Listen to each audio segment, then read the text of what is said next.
you that you didn't just die on that cross. You were resurrected.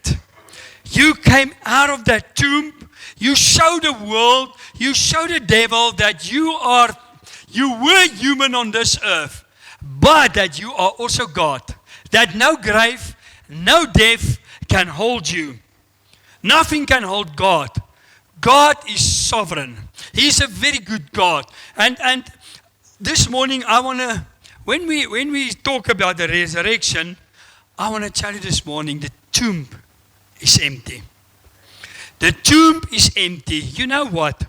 Sometimes we as human beings, we put ourselves in a tomb because we believe certain stuff. We don't believe that God is able to provide for us, that God is able to change our circumstances. Sometimes we feel, Lord, I'm so I'm caught up in my own world. And then your own world come and succumb you. And then you stay in that tomb. But this morning I want to tell you, your tomb of possibilities is open today. Your possibilities, there's only one thing that we must remember. Our possibilities lies in God. When we take Jesus out of our lives, our possibilities shrink. But when Jesus is there, He's able. And I want to start off in Matthew 28 verses 6. He is not here, for He is risen. As He said, come see the place where the body lay. And do you think that surprise when Mary and all the other women with her, when they came in that tomb and Jesus was gone? Have you think what the church would say of that time? The priest that crucified Him, where is He now? And what was the first thing they said? His disciples came to steal Him.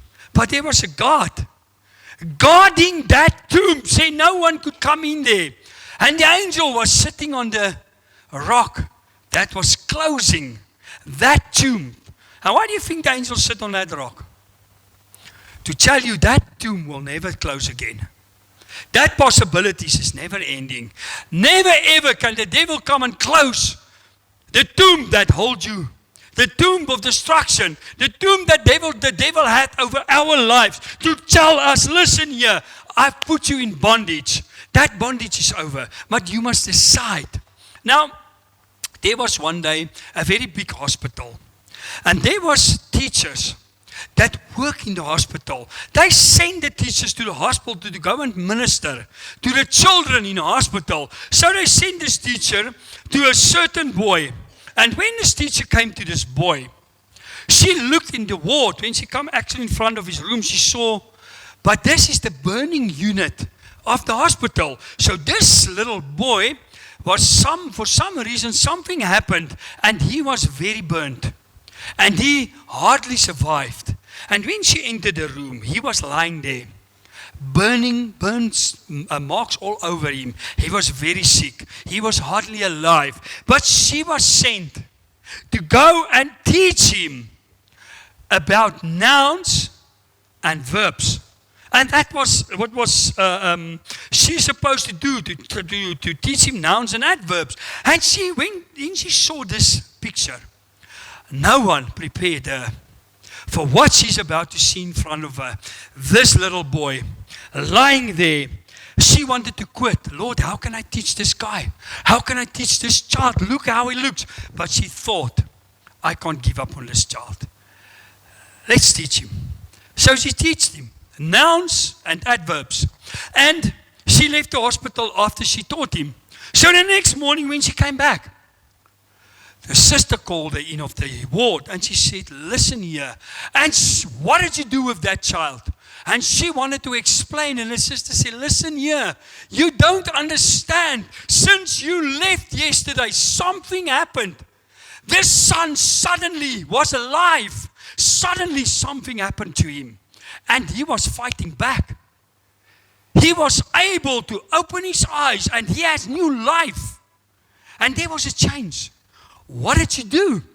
And she said, well, I was just teaching him. But you know what happened? A few days later, this child suddenly changed. And he got better. And he, with a very excitement inside of him, he told them, he said, listen here, when I was lying there, I wanted to die. I didn't want to live anymore. I said, Lord, I'm over with this life. Until that teacher entered my room. And then I realized, why would a school send someone to teach me nouns and adverbs if I'm busy to die? And he realized, but they didn't give up on us. They didn't give up on me. Why should I give up on myself? And that changed his whole thing. And you know, it's the same when Jesus appeared, men was on a road to destruction. All of humankind was on the road to hell. But when Jesus appeared, there was new life. Like this child experienced, I've got a new outlook in life. I've got life inside of me again. I've got something to look forward. It's the same with me and you. The minute when Jesus exited that tomb, and he said to the people, go and tell the disciples, the tomb is empty. Jesus is raised like he told you. Have you think the disciples?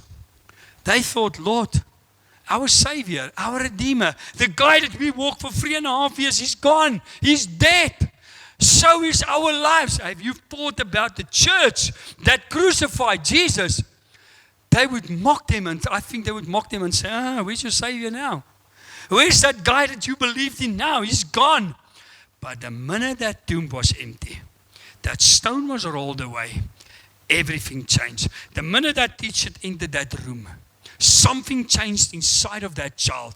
The minute Jesus entered our lives and we partake in him, everything changes. When the Spirit comes over you, God changes everything.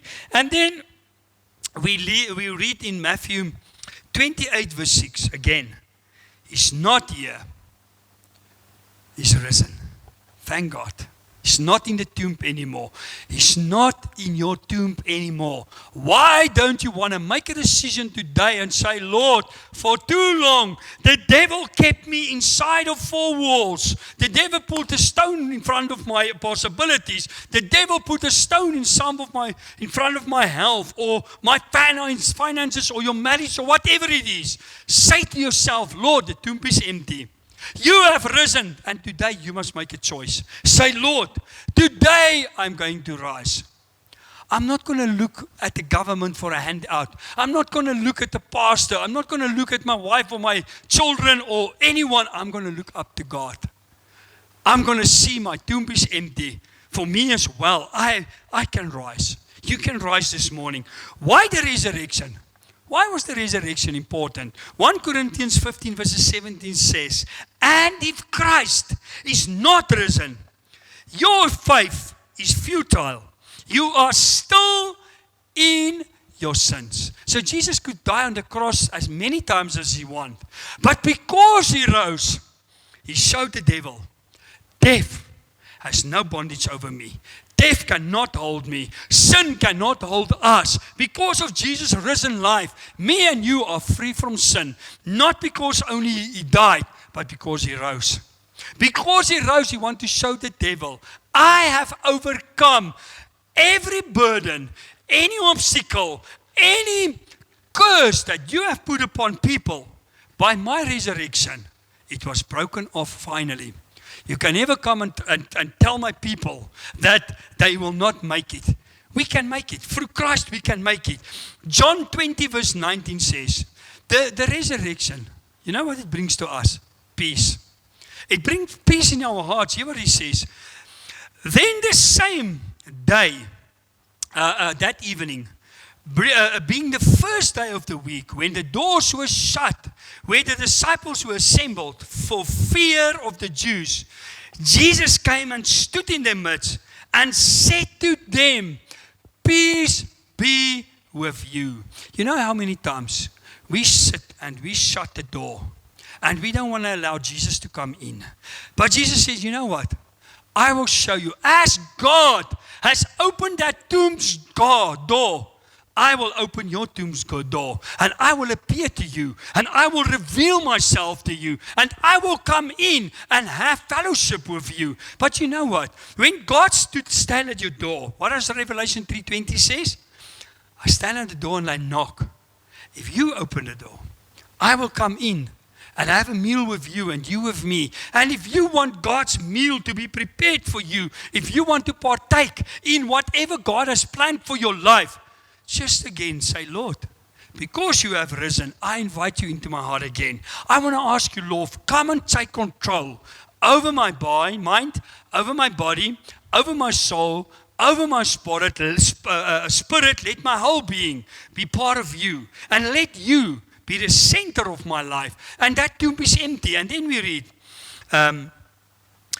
they were afraid of the Jews. Because why? The Savior was gone. Why are we not afraid of the world anymore? Because our Savior is resurrected. Even if peace, what is peace?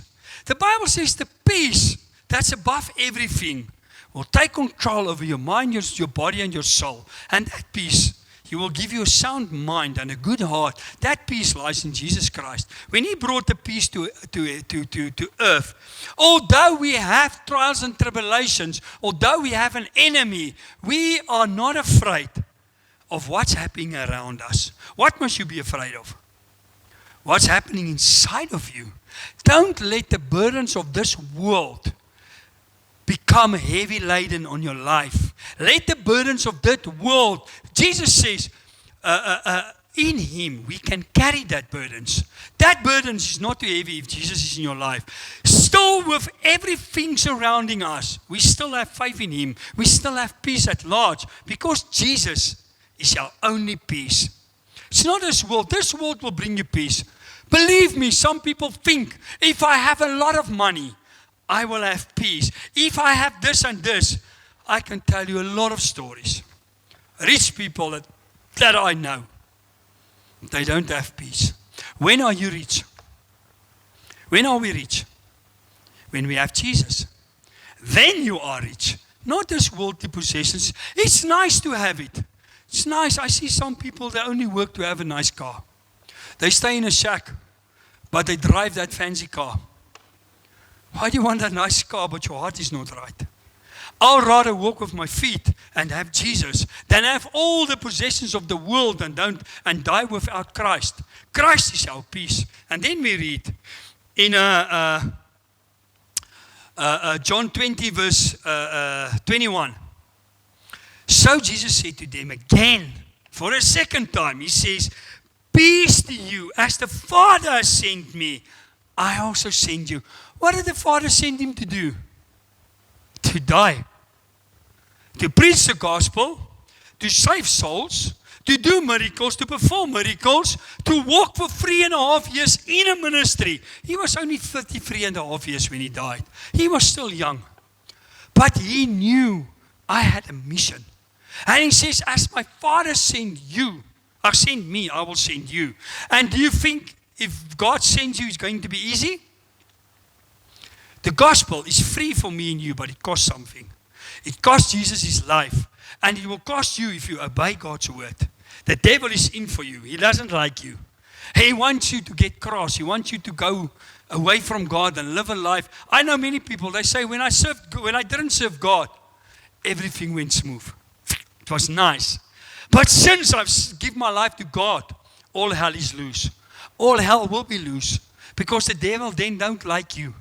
He doesn't like a spirit-filled person. He doesn't like a person that's walking in the tracks and in the mission and in the calling that God has called for his life. He wants to steal your calling. He wants to take you away.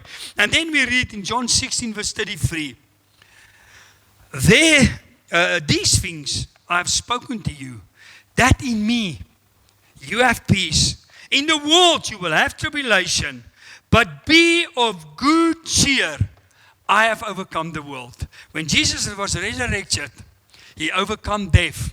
He overcome sin. He overcome everything that the devil throws us. He overcome the world. He says, in the world you will have tribulation, but have faith.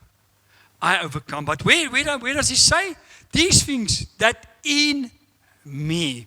Don't try and take Jesus out of your life.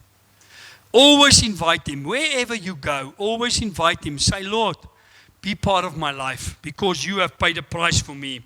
The resurrection also brings reconciliation. Jesus had to die to reconcile us with God. But if he died, he couldn't overcome. He only overcome when he rose from the dead. And when he rose from the dead, he ascended to heaven to reconcile us. So where is he now?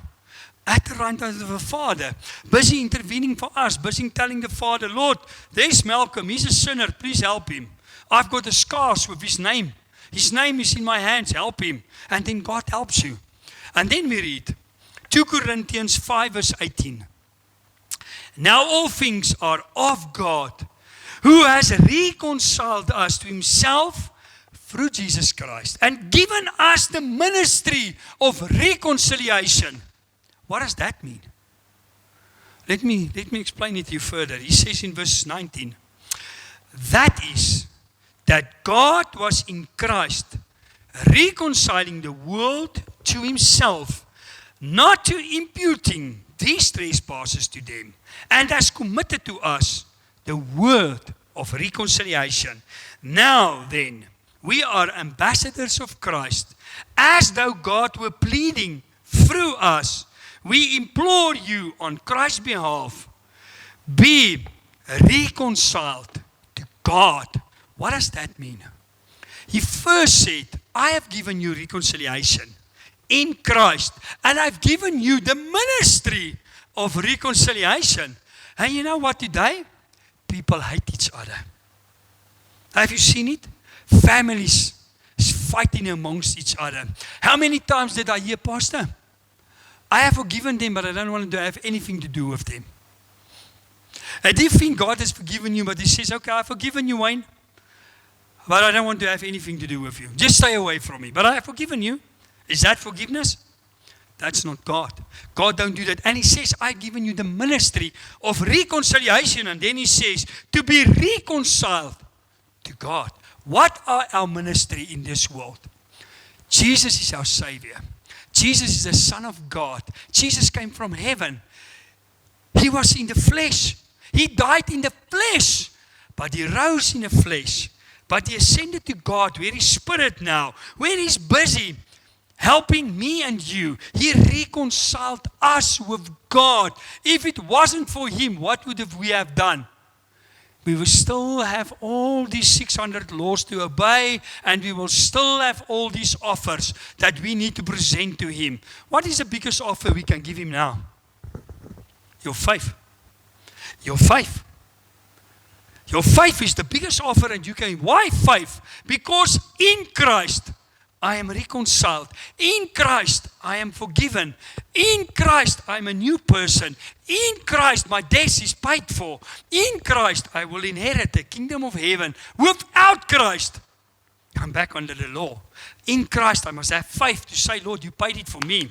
Here's it. I don't have to perform anymore. I have to believe. But still, remember what I said on Friday, this body belongs to God. Don't use it for the world, use it for God. If you love God, you will obey his commandments. His commandments never disappeared. You must still love each other. You must still have respect for your parents. You must still obey your parents. You must still love your neighbor. Don't desire your neighbor's house or the cars or his wife or whatever it is. Say thank you, Lord, for what you have. Enjoy what you have, and the more you enjoy what you have, the more God will give you. But the more you look at other people of what you don't have, you know what you say to God? Lord, I desire. I have a longing to have something that's not mine. If God wants to give it, he will give it to you. Do you think if God gives me a Ferrari now, I will take it? If someone gives me a Ferrari now, what do you think I will do? I will take it. But I will sell it. To maintain that Ferrari, I can rather sell it and give people food. I can rather sell it and sow the money to the church and save souls than driving that nice car which I can't afford. I think one of the tires maybe is my salary. How can I afford that? Sometimes God won't give you something that you can't maintain, that you can't handle. He'll give you something that will make you better. That will bring you closer to God. If God knows that Ferrari, maybe it's too fast for me. I will drive it and at the first bend, whoops, I'm gone. So he'll rather refrain you from having something that possesses you. And then, where am I now? I've lost my track. John 20, verse 22. And when he had said this, he breathed on them and said to them, receive the Holy Spirit. You know what God also did? His resurrection brought the Holy Spirit in our life, because Jesus says, it's better that I go away. But when I go away, I will send the Holy Spirit to be with you for always. And we thank God for the Holy Spirit. Romans 8 verses 14 says, he that is led by the Spirit is a child of God. You can't say, Lord, I have the Spirit inside of me, but you hate your brother. Or you're always sour. You like milk. When you look at your face, you blow up like a balloon. Or like a car tire, free bar. If you're a child of God, it must flow out of you. How you treat people. How you observe people. What do you do with people? Do you love people like God loves people? Or are you the one that say, oh, that guy's gay. I don't love him. You mustn't love what he's doing, but you must still love his soul. Or that guy does that, or that guy do that. You must still love him. Don't love the works that he do. We can't conform to the world. Jesus walked with sinners, but he didn't do what they did. He told them the right way. He showed them the right way. Remember that lady that was caught with what do you call it in English? She was a lady of the night. Prostitute. Jesus said to her, go, sin no more. Go. Jesus said to everyone that comes upon your path, we must show them Jesus and tell them, listen, you must decide. Go with Jesus and sin no more. Or go with Jesus and sin. It's on your book, not on mine. I've told you the truth, but you must decide whether you're going to do it or not. John 14 verse 16 says, and I will pray the Father, he will give you another helper. Then that they may abide with you forever, that he may abide with you forever. The Spirit of truth, whom the world cannot receive, because it neither sees him nor knows him, but you know him, for he dwells with you and will be in you. How do you know if you've got the Spirit of God in you? It's very easy. If you follow God's word, you know it's the Spirit. All of us have the Spirit of God in us. But sometimes we let the devil take control. We ask the Holy Spirit without realizing it, Lord, I want to put you one side now because you can't see. I'm now stealing something. I am now doing adultery. I am now on my phone with bad stuff. Lord, I'm cursing people. You know what the Bible says about curses? Whatever you sow will come back sevenfold, tenfold, and 100-fold. Don't try and curse people. That curse, I promise you, will come back. You rather bless them. Rather bless them. Say, Lord, thank you for the Holy Spirit. Why is the Holy Spirit there? To convince us about sin, about righteousness, about heaven and hell, about what is right. And we must be led by the Spirit. We must ask the Holy Spirit, please help me. He guarantees eternal life with his resurrection. Isn't it wonderful? Who wants to go to heaven? Who wants to die now? Jessica, come, let's pray for you. You want to die now? Let's pray for you.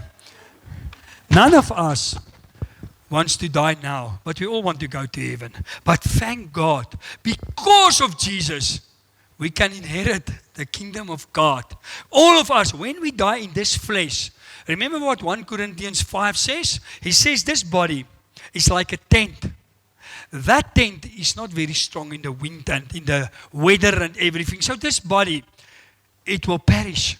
It will go away. But God says, because of Jesus, even if you die, remember what he said when Lazarus was dead? He said to Martha, Martha, if only you believe. Sometimes we don't believe. Unbelief will send you to hell. If you don't trust God, you will go to hell. Faith is trusting God that you go to heaven. Trusting God that He has saved you. He has come out of the tomb to save you. And we are going to heaven. But He says in Romans 8 verse 11, but if the Spirit of Him who raised Jesus from the dead dwells in you, He who raised Christ from the dead will also give life to your mortal bodies through His Spirit who dwells in you. So what does the devil do? He can maybe kill this body, but not your spirit that dwells inside of you. So we must honor God. We must live a righteous life for God. And then He says in John 14 verse 3, and if I go and prepare a place for you, I will come again and receive you to myself, that where I am, that you may be also. How wonderful is that? He raised from the tomb, He went to heaven, and He prepared a place for me and you. So when we die, He can take us. Many people that died, where are they now? What did Jesus say to that guy next to him? You will be today, you will be with me in paradise. They are with Jesus in paradise. He's waiting for us to go there as well. He's waiting for us. And then He says in Matthew 28 verse 2, and behold, there was a great earthquake. For an angel of the Lord descended from heaven and come and rolled back the stone from the door and sat on it. But the angel answered and said to the woman, do not be afraid, for I know that you seek Jesus who was crucified. He's not here. For He is risen. And as He said, come and see the place where the Lord lay. What did the angel first say? The stone is rolled away. The stone that holds you back today. The stone of the graveyard that's holding you back. The stone that's keeping you from living a full life in Christ is rolled away. And what did the angel say to them? Do not fear. So many times we fear the future. We fear what God wants us to have and to do, so that today we forget to live because we are so busy with surviving. We only survive. You know how many people they're only in a survive mode? Lord, I just want to earn a salary to just get through the day. Lord, I just want to wake up and I just want to sleep, and in between I just want to be happy. God wants you to be happy. God wants us to have a good life. But He says don't fear. Sometimes fear holds us back. Sometimes fear put a stone back in front of the cave that you can't come out. Jesus came out, and the angel invited Mary and the other ladies and said, come, see, He's gone. Say to yourself again today, Lord, my problem's gone. That tomb is empty. That stone is rolled away. I'm not going to fear anymore. Lord, I'm going to trust you. I'm going to live a life for you that people around me can see. I'm not afraid. And that they can see, Lord, the tomb that buried me while I'm still alive. You know how many people? It's not death itself that's sad. You know what's sad? It's that people die while they're still alive. This morning, God wants to tell you, get out of that tomb. Get out of that tomb. Stand up for Christ. Who's there? I just want to say, Pastor, today, as a manifestation, I want to get out of my tomb.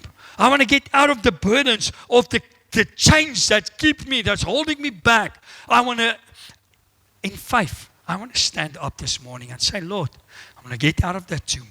Because you already are out. And you're telling me, because I'm out, you can also get out.